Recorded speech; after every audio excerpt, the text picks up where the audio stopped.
नमस्कार प्रिय दर्शकों। आज मैं फिर हाजिर हूँ नया वीडियो नई कहानी लेकर के। दोस्तों, आज का वीडियो बड़ा ही मोटिवेशनल और ज्ञानवर्धक होने वाला है। जैसा कि आप सभी जानते हैं कि कभी कभी आपको ऐसा लगता है कि जो गलत काम करने वाला आदमी है बड़ा ही फलता फूलता है, और जो अच्छे कार्य करता है, पुण्य कर्म करता है, उसके सामने आपने देखा होगा गरीबी का, दरिद्रता का सामना करना पड़ता है। वो हमेशा अपना कष्ट में जीवन जीता रहता है। तो दोस्तों, देखने में ऐसा लगता है कि ये बेचारा अच्छा काम करता है, फिर भी भगवान ने इसको गरीब बना के रखा है। तो दोस्तों, आज की वीडियो में आप ऐसे ही कुछ देखने जाएंगे कि भाग्य क्या होता है, भाग्य क्यों लिखा जाता है, और ये जो भाग्य और कर्म है इनका कोई रिलेशन है या नहीं है। तो दोस्तों, आप सभी से आशा करता हूँ वीडियो पूरा देखेंगे। जो भी दर्शक मित्रगण नए हो, हमारे चैनल को सब्सक्राइब कर ले और बेल आइकन को प्रेस कर ले। तो दोस्तों, अब मैं कहानी शुरू करता हूँ। प्रिय दर्शकों, प्राचीन समय की बात है कि एक नगर में एक राजा रहता था। वह बड़ा ही न्यायप्रिय शासक था और हमेशा दान पुण्य किया करता था। लेकिन दोस्तों, उसका एक भाई भी था राजा का। वह बड़ा ही निर्धन और गरीब था। अब ये बात उस राजा को बड़ी चिंतित करती, विचलित करती कि मेरा सगा भाई है, हम एक ही पेट से एक ही साथ जन्म लिए हैं, एक ही नक्षत्र में पैदा हुए हैं, लेकिन मैं राजा हो गया पूरे नगर का, और ये एक गरीब बड़ी मुश्किल से 2 जून की रोटी का इंतजाम करता है। तो दोस्तों, ये दिमाग में उसके चलता था कि मेरा भाई आखिर ऐसा क्या किया है जो भीख मांग करके खाता है। दोस्तों, राजा बड़ा ही दानशाली, पुण्य दान करने वाला था, दान पुण्य करने वाला। उसको ऊपर वाले में यकीन था, अपने कर्मों में यकीन था।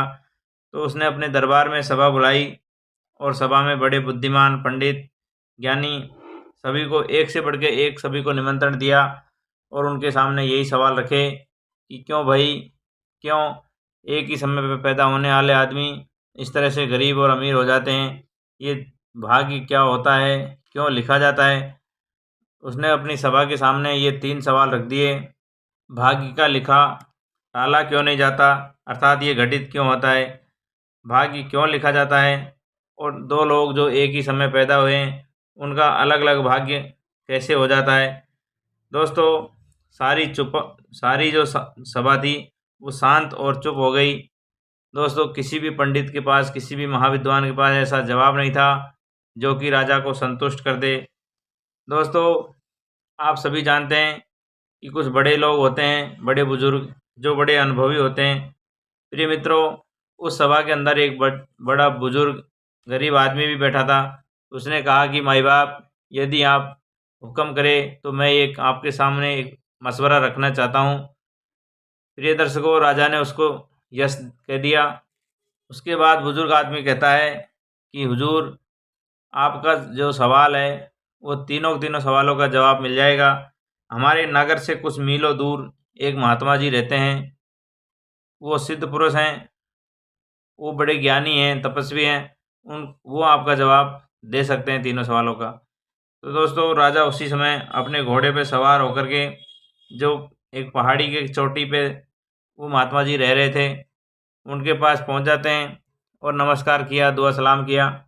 राजा ने वही तीनों सवाल महात्मा जी के सामने रख दिए कि भाग्य का लिखा क्यों नहीं टलता है, भाग्य क्यों लिखा जाता है, और एक ही समय पैदा हुए, एक ही नक्षत्र में पैदा हुए, एक ही गर्भ से पैदा हुए मनुष्यों का भाग्य इस प्रकार से अलग अलग क्यों हो जाता है। दोस्तों, वो जो महात्मा जी थे, वो ये जो इंसान थे, उन्होंने राजा के इन सवालों का कोई जवाब नहीं दिया, और वो उठा उठा के, क्योंकि उनका शरीर भूखा था, वो आग के अंगारे गरम गरम देखते देखते अपने मुंह में दिए जा रहे थे, खाए जा रहे थे, दिए जा रहे थे, खाए जा रहे थे। उसने राजा के तीनों सवालों को गंभीरता से नहीं जवाब लिया। तो राजा ने फिर कहा कि महाराज, मेरे सवालों का जवाब दीजिए। तो वो जो साधु महात्मा बैठे थे वो बड़ा क्रोधित हुआ राजा के ऊपर। उन्होंने उनसे कहा कि तुम यहाँ से तुरंत चले जाइए, आपके तीनों सवालों का जवाब यहाँ से कुछ मील दूरी पर एक आदमी है जो कि थोड़ी देर बाद प्राण त्याग देगा। आपके सवालों का जवाब वही आदमी दे सकता है। दोस्तों, राजा वहाँ से घोड़े पे सवार हुआ और तुरंत साधु के बताए अनुसार उस आदमी के पास पहुंच जाता है, जो कि मरने के लिए बिल्कुल तैयार बैठा था। कुछ ही सांसें उसके शरीर में बची थी। प्रिय दर्शकों, राजा वहां पहुंच जाता है और दुआ सलाम करता है, नमस्कार करता है। उससे पूछता है कि क्यों भाई, कर्म क्यों नहीं टलता है, कर्म कैसे लिखे जाते हैं, भाग्य कैसे लिखे जाते हैं, और जो लोग एक ही समय एक ही गर्भ से पैदा हुए हों उनके भाग्य अलग अलग कैसे हो जाते हैं। वो तीनों सवालों के जवाब वो मरने वाले इंसान से के सामने रख दिए, जो कि कुछ पल का ही मेहमान था। दोस्तों, ये सब बात सुनकर के वो पीड़ित आदमी, वो मरने वाला आदमी राजा के सामने मुस्कुराने लगा। कहा कि हे राजन, आपने मुझसे ये बात पूछी है तो मैं इसका जवाब ज़रूर दूंगा। दोस्तों, जो मरने वाला व्यक्ति था उसके सामने, क्योंकि सामने यमराज खड़ा हुआ था, और जब आप सभी जानते हैं कि जब हम मृत्यु की शैया पे पहुंचने वाले होते हैं तो हमें अपना पुराना जीवन याद आता है। जब बचपन में क्या थे, जवानी में क्या थे, क्या क्या हमने कर्म किए, अच्छे कर्म किए, बुरे कर्म किए, सारा जब उसको बुढ़ापा आता है तो सब कुछ याद आने लग जाता है। एक एक घटनाएं उसको याद आती है कि मैंने फला समय, फला नगर में, फला टाइम पे मैंने ये गलती किया था।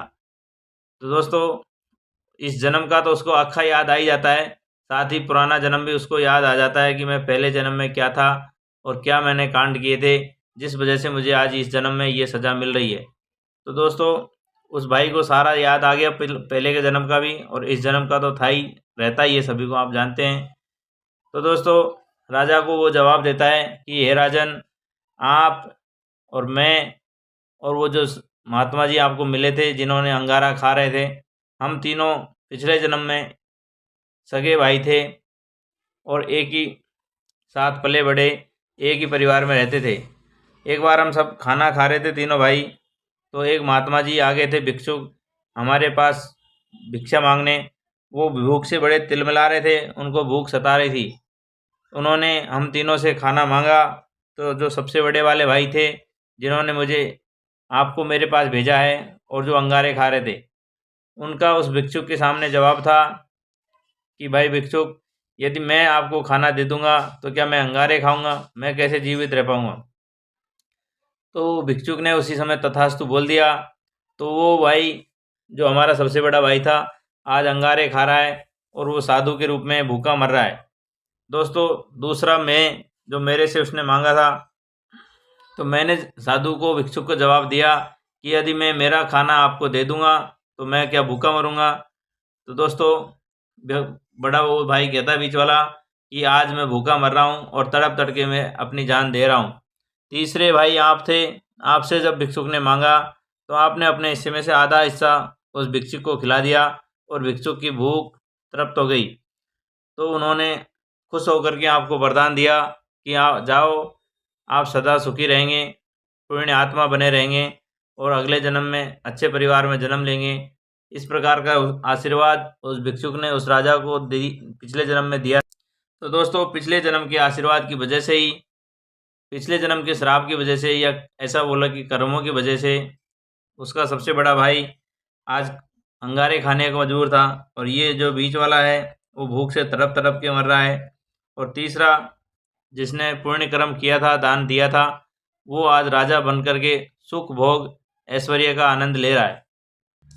इसके बाद वो मरने वाली आत्मा ने राजा से कहा कि हे राजन, अब आपको आपके तीनों सवालों के जवाब मिल गए होंगे कि कैसे कर्म का लिखा मिटता नहीं है, क्यों भाग्य लिखे जाते हैं, कर्म लिखे जाते हैं, और अलग अलग मनुष्य जो कि एक ही समय पैदा हुए हों, एक ही गर्भ से पैदा हुए, उनके भाग्य अलग अलग क्यों रहते हैं। राजन ने कहा कि हाँ भाई, बिल्कुल मुझे समझ में आ गया। इसके बाद दोस्तों, अचानक से वो उसकी आत्मा छटक जाती है शरीर से और राजा उस मृत आत्मा को प्रणाम करके वहाँ से चल देता है। राजा के तीनों सवालों के जवाब जो बड़े बड़े ज्ञानी विद्वान पुरुष नहीं दे सके, उसको हकीकत में जो घटनाएं पिछले जन्म की थी उनके माध्यम से चल गई। दोस्तों, इस कहानी में इतना ही। आप इस कहानी में आप समझेंगे, शिक्षा लेने वाली बात यही है कि अकॉर्डिंग टू कर्म, जैसे कि गीता में एक कर्म योग का तीसरा अध्याय आता है, उसी प्रकार से आप समझ सकते हैं कि जो पिछले जन्म के पुण्य हैं, पिछले जन्म के कर्म हैं, उनके अकॉर्डिंग ही हमको दूसरा जन्म मिलता है। और ये कर्मों का लेखा जोखा, यही हमारे भाग्य को लिखा जाता है, यही सब हमारे लिए अच्छे और बुरे बनकर हमारे सामने पैदा होते हैं। कभी कभी आपने देखा होगा कि ऐसा सुनने में आता है कि आज तो बाल बाल बच गए, आज तो कुछ दिया लिया काम आ गया, आज किसी का पुण्य आगे आ गया, नहीं तो हमारी मौत पक्की थी। तो दोस्तों, ये सब हमारे जो पुण्य कर्म होते हैं, इस जन्म के हो चाहे पिछले जन्म के हो, यही सब हमारे रक्षा करते हैं। तो प्रिय मित्रों, आशा करता हूँ कि सभी जो ये मनुष्य जीवनी मिली है, 84 लाख जन्म झेलने के बाद ये हमको मिलता है शरीर। सबसे अच्छा शरीर मनुष्य का जन्म ही माना जाता है। इसमें हमारे पास बुद्धि होती है, विवेक होती है, ताकि हम सत्कर्म कर सकें। तो दोस्तों, इस वीडियो से आप ढेरों सारी प्रेरणाएं ले सकते हैं। और जो भी दर्शक मित्रगण हमारे चैनल पर नए हो, चैनल को सब्सक्राइब करके बेल आइकन को प्रेस कर ले। सभी को राधे राधे, हरिओम, जय श्री कृष्ण।